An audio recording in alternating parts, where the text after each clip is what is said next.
What's up, and welcome to AfterBuzz Anime Reviews. We're talking When They Cry, episodes 14, 15. So, somebody dies, but not exactly who you expected. And is Rika two-faced, or possessed, or something else? All that and more. Stay tuned. You're tuned in to AfterBuzz TV, the ESPN of TV talk.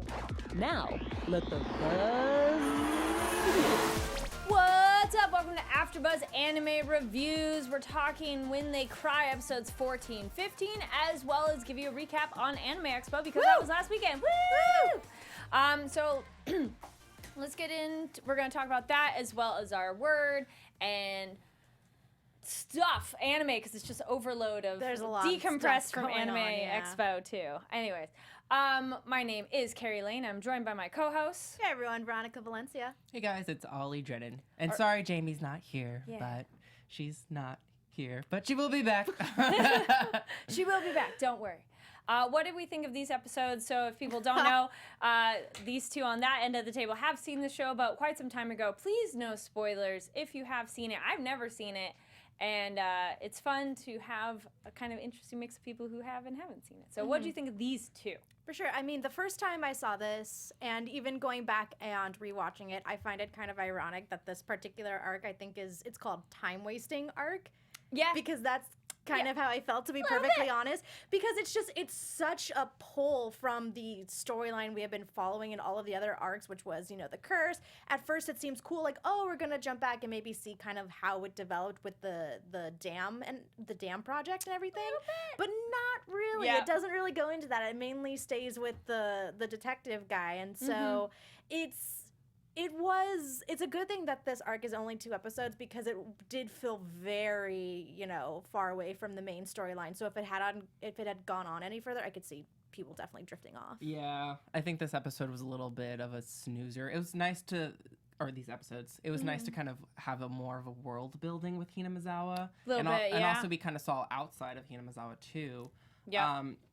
And I think it was the main purpose of this was to really showcase and put Rika in a different light. We're seeing, there's a different side to Rika. What is up with her? We don't really understand. And obviously, there's kind of corruption in Hinamizawa, too, with some of the families. It's, specifically the Shion and Mion's grandma. So she's kind of a bad woman. But, yeah, it's interesting. Yeah, ditto on pretty much all that. I'm glad it's just the 2 episodes, not really a ton happened, but there was still important kind of nuggets of information. So yeah, we get like for episode 14, Hinamizawa. It's pretty much pre-dam planning. We meet really briefly Toshiki Inukai, who is the cabinet minister's grandson. Because at first I thought it was his son, and then later like, oh, your grandpa. Okay. So he gets kidnapped, poor little kid, and luckily nothing really bad happens to him. Yeah. Though that surgery thing, do we think there's more to it? Because later in episode 15, the doctor's like, oh, what's that scar? And he says, oh, I was in a car accident, and like gives him a look. And I go, was there something else going on, or is my reading way too much into it? I don't think it's necessarily too much of a spoiler to say, Ollie, that that doesn't really come back.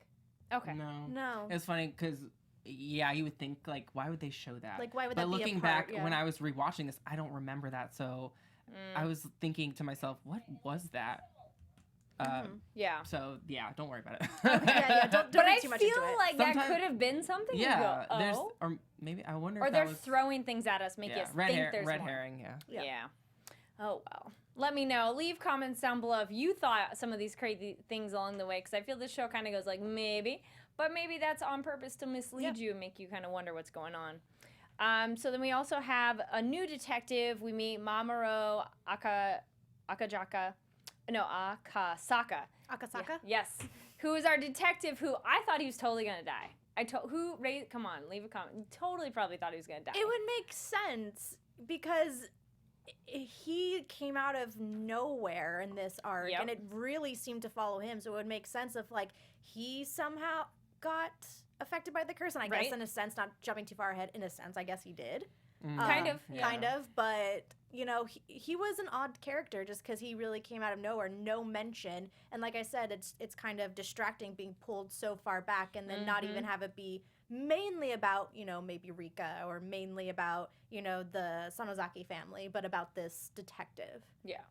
Kind of like, oh, this is an easy character for them to be like, and sacrifice, done. Or Yeah. he was going to be a sacrifice. Yeah. And like Rika's like, yeah, come to the temple and check it out. I'm like, oh, he's going to die. Basic male character like Keiichi, but I think it also showcases kind of like the cycle with Hinamizawa and sure. the curse. Kind of like years later, here comes another character, Keiichi, who is being affected by the curse as well. So it's just kind of like this ongoing thing, this eternal infinity, whatever you want to call it, which also will kind of come back later with Rika in a sense.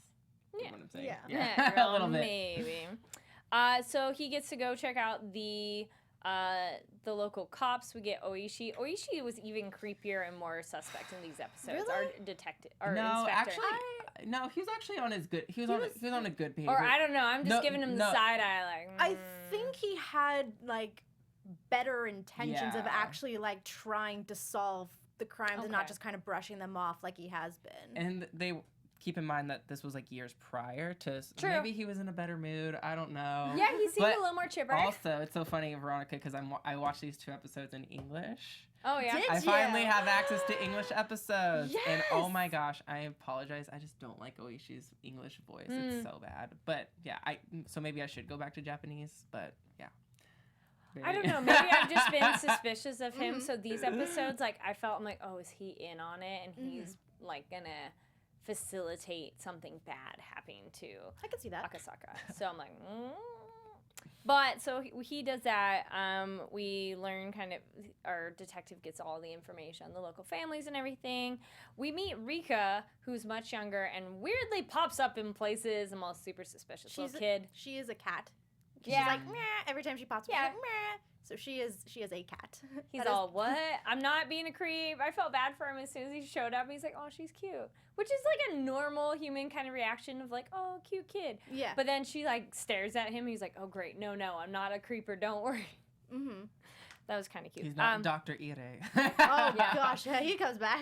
Oh, he's a yeah. creeper. Though Yeah. in these episodes he wasn't, but I was like, though she calls him Tomatake number 2, which was weird. But I don't know if that comes back. Well, What she calls people is interesting. I mean, I think that I kind of took it as an outsider, like Tomatake's Yeah. kind Sure, of an outsider. okay. Yeah. That works. And then the local kind of tour guide says it's blessing to see her, which I go, okay, that's kind of weird. I don't say that when I randomly see children. Oh, it's a blessing I saw this child, so I go, Then they mention her home is the shrine, so this is more leading into there's something weird with Rika, which we've kind of known. But I would definitely say that, you know, at least it did give us a little something in just trying to better develop Rika in a way. So that was cool. yeah, oh, absolutely. I like that we get a little bit more on her, but it's not definitive, but it definitely points more to than she's just a regular person, for sure. Her home is the shrine, which is also the village headquarters, or like their main meeting spot for the dam protest, which was kind of interesting. And then we meet the village headman, Kichiru Kimiyoshi. Who he's not around all that much. Like we meet these. This is another one. We get these random people. That's like, hi, bye. Yeah, this is more of like here is the actual town of Hinamizawa that you never see in any of the other Where arcs. is everybody? Oh, you know what though? The way it ends, no wonder nobody's around. Because I was like, nobody's in this town. It seems like a full town, but then nobody ever seems to be there. Adults are never there. Yeah, except at the festivals. This is true. Everybody hangs out at home maybe, and then they're like, party. Okay, we're all coming out. It's weird. It's weird because then the baseball games, I'm like, where are all these people coming from all of a sudden? I thought this was a ghost town. It's Yes. interesting. So we learned that the dam plan Rika's like, okay, the dam plan is going to go away. And Akasaka's like, okay, how do you know that? Which is interesting. This is when we first start seeing that she's has premonitions, shall we say. Or, you know, there's more to her. And this is when I wrote maybe question mark, is she possessed? Because she wants him to leave. The voice changes. But from someone who hasn't seen it, I think it could go. I don't really feel like she's possessed. I just feel she's essentially has either not quite two personalities, but just has a personality that she shows people, and then it's like, oh, we're talking serious talk. This is my serious voice. Yeah. At first, I maybe thought it was possession, but then maybe it's not, she kind of has a dual personality that is just like, more innocent child like Rika and then more mature Rika. I think because isn't the Furude family like the guardians of what's his name? Oyashiro? So maybe she has like an insight into the spirit world, and maybe it's like, I don't know, the spirit of Oyashiro talking through her in a sense. Like, not possession, but like just an insight of like, she knows things. Yeah. I think her little girl demeanor isn't really the real Rika anymore, in a sense. I think it is, but also she kind of puts that on as a front for her friends, so they're not questioning like why are you, they're not, I'm trying not to spoil it too. Yeah. But yeah. All of the it makes sense. Sorry, go ahead. No, I was just saying, all of the families have a lot more dirty laundry than they let on. Yeah. And there's a lot more to Rika for sure, which we'll learn than she lets on for sure. Yeah. But she does love her friends and like yeah. But it makes sense too if you could have like we ourselves and you watching, listening probably as well. You have like that mode of when you're with your friends versus your family versus your job or whatever, and then you're at home. So I feel this is her like, okay, this is my serious mode and I need to tell you this. And he probably should have left. Yeah, exactly. And I think she's trying not to, like I tried to explain, she's trying not to, I guess, make it seem like she's something other than a 10-year-old girl, basically. Yeah.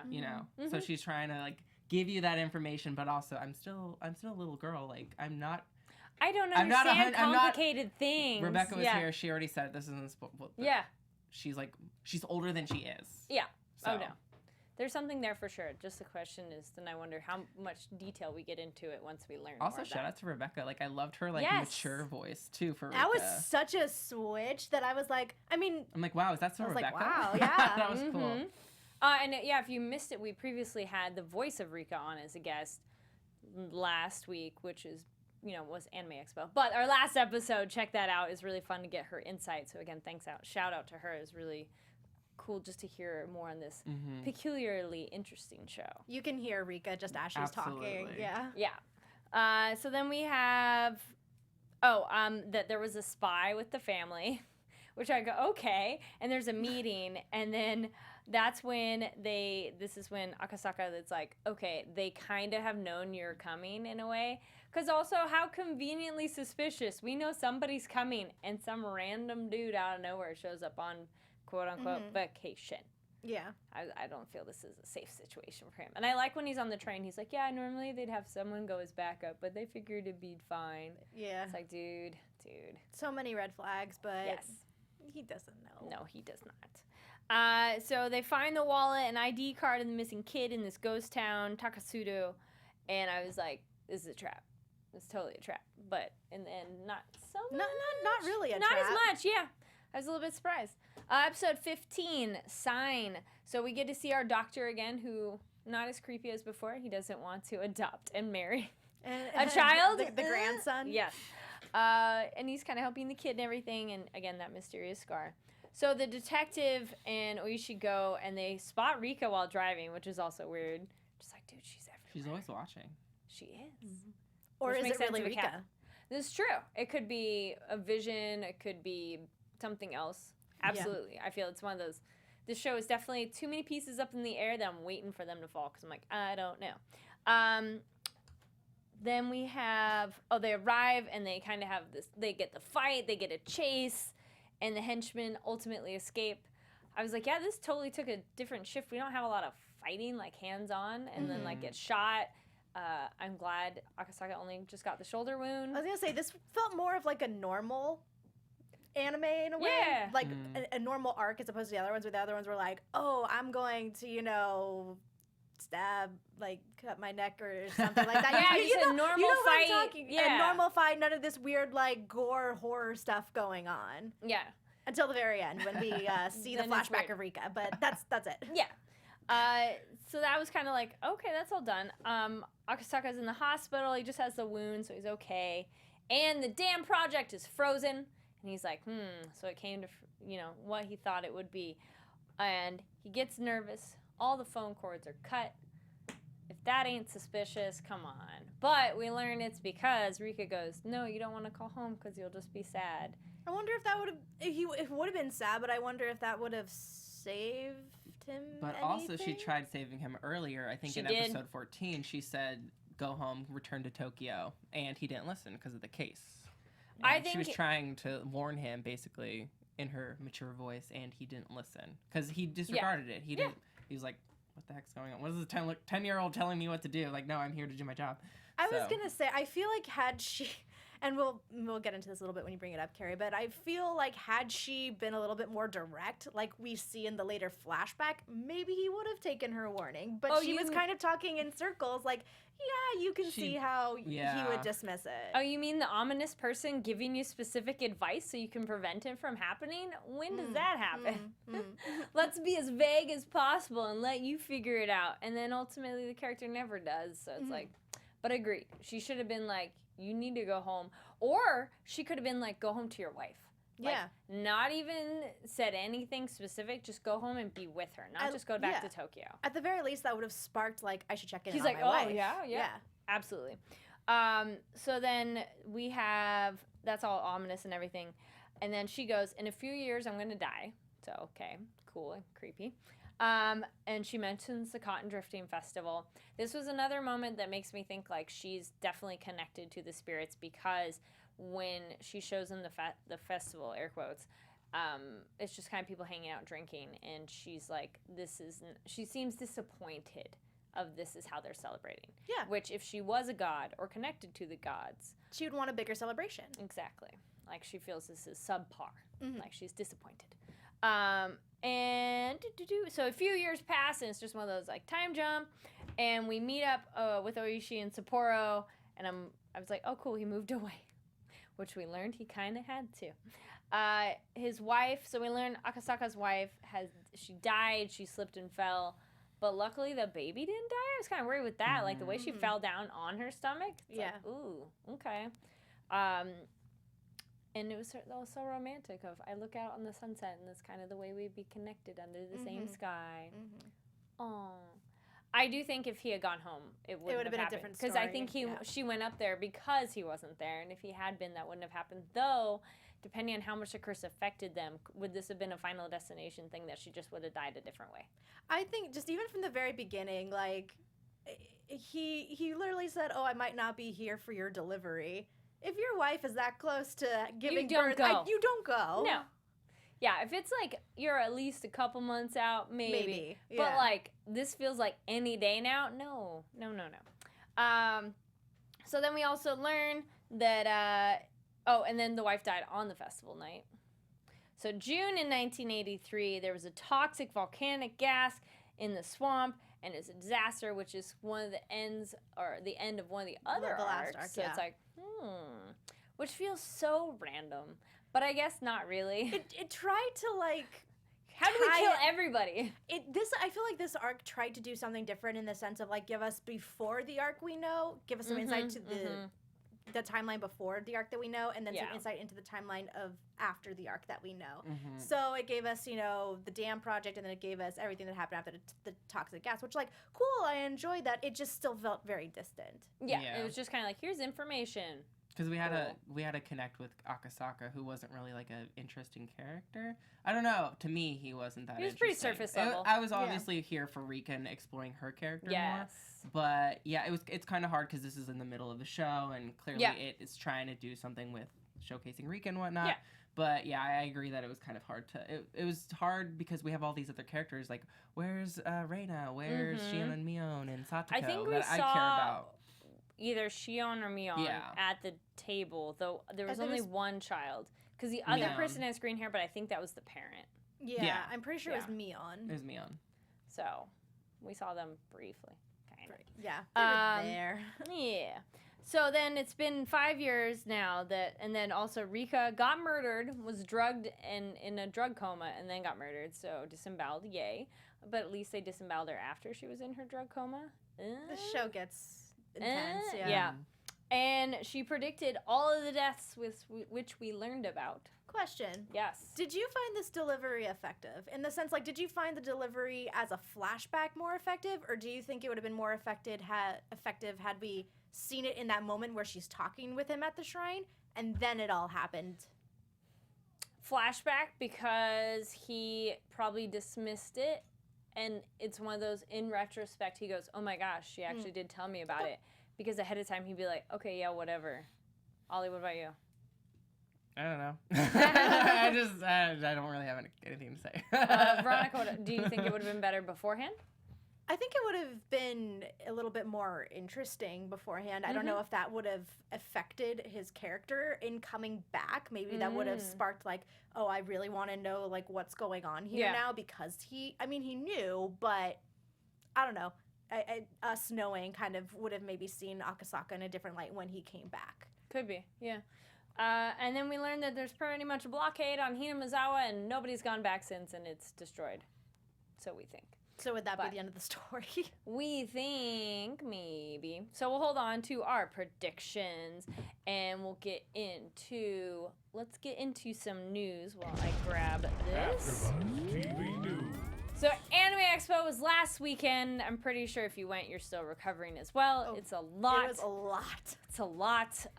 Though it was amazing experience. I'm gonna mention real quick. This was a film that premiered at Anime Expo. It's called Sound Euphonium, the movie, Our Promise, A Brand New Day. So this is based on an anime series. I have not seen the series, but I gotta watch the film. I really enjoyed it. I think it's very sweet. So essentially how there's sports anime, this is like music anime. If you like just kind of an orchestra music, it's amazing. Like just listening to the sound is phenomenal, which you would kind of hope on an anime based on a band.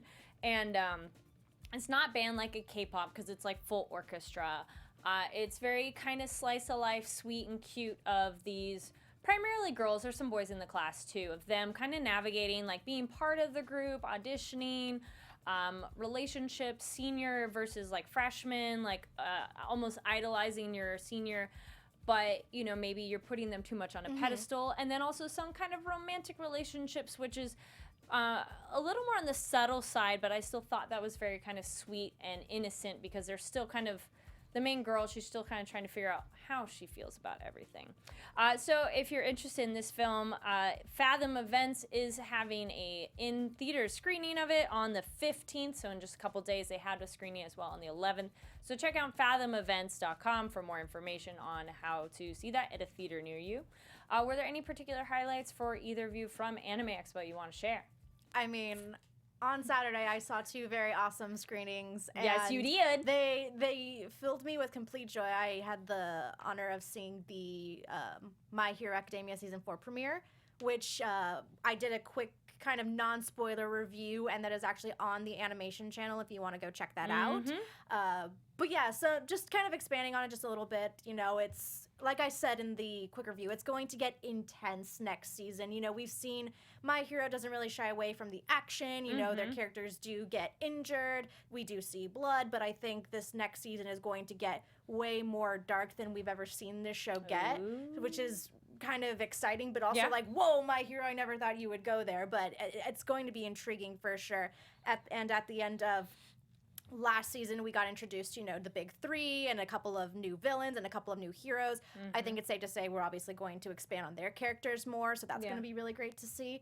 So overall, it was a really great event. And then Saturday night, I saw the special screening for the live action Tokyo Ghoul S. It's the 2nd movie in the franchise. Very cool. Also done very well. You know, there's so much debate over live action adaptations, and Absolutely. the Tokyo Ghoul movies have actually done a very good job of developing the story, and you know, they do have a lot to tackle with all the special effects and the stunts and everything. The stunts were actually very good, and the performances were spot on, I would say, for this sequel. I was very impressed with it. Very cool. So check that one out. Both of those. Well, My Hero will be in October, and Tokyo Ghoul is, I believe, next Friday. Next Friday in Japan. Okay, nice. There was. I was like, there's another movie, and I'll tell you about later when I get that screener, because I'm like, but it's coming out in August. Ollie, any particular highlights you want to share? I think just going, like, I went with Jamie, and it was really cool just to see all the fans, because I know growing up I didn't have like a whole lot of like friends, but what anime does is you make friends through conventions, and you make friends online, even though that's not creepy. It's actually a real thing, and you meet up with these people. You go to like the cosplay meetups, and you see those levels of intersectionality, like people of color cosplaying. You see queer people cosplaying, and I just love that it's really promoting togetherness and all of these diverse people who you look at this group of diverse people, and they all love the same thing, which is anime. And so it was really cool. I was when a Spider-Man. I know that's not anime, but it was a cool Spidey suit, though. Thank Yes, you. And then it still counts. Jamie was Bulma. She looked amazing. And You both look great. Thank you. And it was just it was a great experience. Yeah. Yeah. We have some videos already on the AfterBuzz animation channel, which you're on right now. So make sure you click that thumbs up, click the subscribe button, and we'll be adding more videos to that as well. We also talked with, as you mentioned, that we talked with a couple voice actors from My Hero Academia. We talked with some people from Sword Art Online and a few different booths as well and businesses. So we'll be putting those online. We actually did a couple of things with Crunchyroll that weekend too. Our friends over at Crunchyroll just kind of wanted to give us, a great recap of how their weekend went. So, obviously Crunchyroll, they're huge when it comes to Anime Expo. They actually had record-breaking sales at their store, which I was telling Ollie earlier. They always have such good Anime Expo exclusives. I unfortunately didn't get anything this year, but last year they had a really cool All Might shirt that was like, buff All Might and then kind of like the sad week looking All Might right next to each other, and it looked awesome. I've worn it on the show before, but they have such great exclusives, so I can see how they would sell out. Like some of their stuff sold out on the second day, which I understand because people want that stuff. Oh, yeah. So great job on that. They also had an offsite carry that you attended, or we both did, just not at the same time. Yeah, I'm actually really glad you mentioned that. Crunchyroll HQ will be at Comic-Con, so if you didn't get to go to Anime Expo and you're going to Comic-Con, Crunchyroll HQ will be there. We posted a link on our Twitter, ABTV Anime. You can see article there listing the activities they're going to have. They're going to have their booth, they're going to have their panel, and Crunchyroll HQ, and there's some video on there of the experiences, some of them that will be there, especially the Banana Pit. Did you get to check out the Banana Pit? That was the most relaxed I think I felt all 4 days at Anime Expo, was just laying in that pit of plushies. It was wonderful. If you have no idea what Banana is, it's a cat and a banana. It's really banana. cute. And it's a giant pit of over 800 little plushies, and you can jump or lay down in it, whatever you want. And then obviously they had so many panels throughout the weekend. They have 8 panels, from premieres, the big premiere of Dr. Stone, which anime fans on social media were really excited about that. Their booth people, they had some people there that were like frozen, which was really cool. Yeah, and then they also had an app where attendees could collect and trade stickers, which I didn't know was a thing, but that's really cool, that they're trying to, have people be more interactive with Crunchyroll and everything. I think that's awesome. And then, of course, at the Crunchyroll experience that you were talking about, Crunchyroll HQ, they have photo opportunities. They also have games that you can play, and Ollie and Jamie actually got to demo one of their games. Want to talk about that? Oh yeah, sorry, I just thought the photo ops that we did, you and me and Jamie. Yeah, the guys got Sailor Moon action going on. Ridiculous. No, but Jamie and I got to demo the new Attack on Titan, the Tactics game, which is finally going to be released in the U.S. later this year, because it's been downloaded so many times. Super popular in Japan. But it was really fun because the app right now covers kind of like the first season, and you build your team. You can get Eren, you can be Mikasa, and there's different versions of the characters too. Oh, cool! And you actually see the Titans come down and try to break the walls, and it was really fun. Jamie and I were just trying to use our fingers to defeat the Titans, and we did, but then we died. Annie got eaten. Did you get eaten? Annie got eaten. Aww. But yeah, it was really cool. It was a shout out to. The game, because it was really cool. Very cool. Yeah. So we'll be continuing to post more photos and video on our Twitter at the ABTV Anime, as well as the AfterBuzz Animation channel. So make sure you click, subscribe, follow, and all of those. And if you're listening, make sure to let us know what you thought of the episode and everything we covered. 5 stars, because 1 through 4 don't work, or you'll just get eaten by a Titan. I was gonna say, what was your favorite?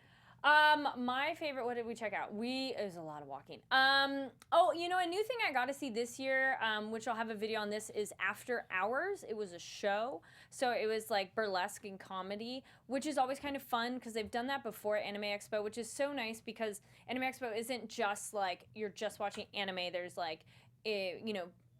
live shows, there's game demos, there's a little bit of everything. And so that's fun to be able to check out that show this year. Also, the Funimation Offsite had a nice, really fun event, as well as Sonic Boombox. So it was nice to come to the after hours because, you know, a lot of the anime crowd, yes, are under 21, but some of us are over, and so it's nice to enjoy like more adult activities as well. And then the daytime, it was fun to chill and sit watching the panels. We saw a little bit of the Good Smile panel, which was fun to see the Nendroids, and people get very excited because they were giving some away. They have a lot of knowledge about those Nendroids. They do. And Ollie got to interview one of the representatives from Good Smile as well, which we'll have that video for you shortly. And there's just definitely a lot, and then excited for some of which will be at Comic-Con. So Ollie and I will be going down there next week, so Veronica and Jamie will handle the fort, and as it were. There's a special guest next week, so I'm and jealous. a special I'm guest. Yes. jealous. So look out for our show as well as y'all's coverage. Absolutely. I know. I'm super jealous that it lined up that way. We're like, oh. All right, so let's get into our special segment and then do some rapid fire predictions. So our special segment is our word of the day. So something came up a lot on this episode is... Sorry. Was it? I felt that one was just a sound. For her, I felt it was a sound. No, daijobu. So it's like, are you okay? Which they asked. They said that a lot. So daijobu is Romaji. It's DAIJOUBU. So daijobu. So the expression would be like daijobu desu ka? Like, are you okay? Because I feel they've said that a lot in this one. No one's okay in this show. No, never. So daijobu. Daijobu. Yay! Thank you. There's our ding. All right, so let's get in some rapid fire predictions. It's probably just me. Your Unless you all AfterBuzz want to TV say something. predictions.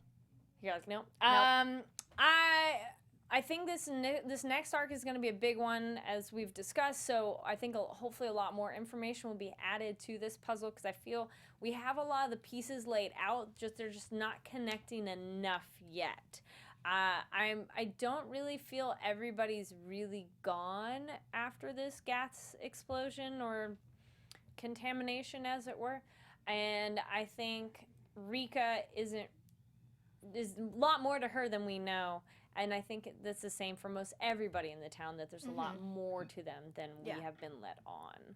What I will say is that the next arc, I know that, you know, some people, and I know you, Kari, and Jamie were kind of had questions about the whole Mion Shion arc that was a couple, like maybe 2 episodes ago. Yeah. This next arc is going to clear up a lot of the questions that arc presented. Cool. I feel the show is doing that. They're like, here's a little bit of information. You're confused. It's okay. We'll explain it later, which most anime does. So, cool. All right, any other final thoughts before we wrap it up? Someone's gonna die. I believe that too. I feel somebody's gonna die. That's a good prediction on this show for sure. Things are gonna get creepier. Yes. Ooh, good. I like it when it's creepy on the show. All right. Thank you so much for watching, listening. Ollie, where can people find you online? Yes, guys, you can find me on all social media platforms at Ollie Dreamer. Hey everyone, Veronica Valencia here. You can find me on Twitter and Instagram at it's me, Veronica_V. And my name's Kari Lane. You can find me online at Kari D Lane. That's KARIDLANE. And make sure to follow us on ABTV Anime. We were posting more of the videos on there. And also make sure you subscribe to the AfterBuzz Animation channel. There's a playlist for Anime Expo 2019, and we'll continue to add more videos to that. Thank you so much for watching and listening. We'll see you next week. Sayonara. Our founder, Keven Undergaro, and me, Maria Menounos, would like to thank you for tuning in to AfterBuzz TV. Remember, we're not just the first, we're the biggest in the world, and we're the only destination for all your favorite TV shows. Whatever you crave, we've got it. So go to AfterBuzzTV.com and check out our lineup. Buzz you later. The views expressed herein are those of the hosts only and do not necessarily reflect the views of AfterBuzz TV or its owners or principals.